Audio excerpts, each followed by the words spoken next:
முதல் 3 வீடுகளை பற்றி பார்க்க கீழே உள்ள லிங்க் கிளிக் செய்யவும். 4ஆம் படை வீடு. தன்னை விட தன் பிள்ளைகள் அறிவுடையவர்களாக இருப்பது தந்தைக்கு மகிழ்ச்சியை தரும். அது மனிதர்களுக்கு மட்டுமல்ல, இறைவனுக்கும் அப்படித்தான்.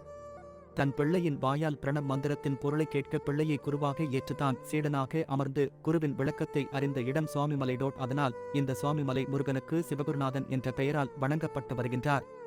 5வது படை வீடு. திருச்செந்தூரில் சூரனை வதம் செய்த முருகன் திருத்தணிக்கு சென்று தன் கோபத்தை தணித்துக் கொண்டு சாந்தமானதால் தணிகை என்று இந்த ஊருக்கு பெயர் வந்தது. மேலும் வேடர் குலத்தில் பிறந்த வள்ளியை அண்ணன் கணேசனின் உதவியுடன் காதல் திருமணம் செய்து கொண்ட இடம் திருத்தணி ஆகும்.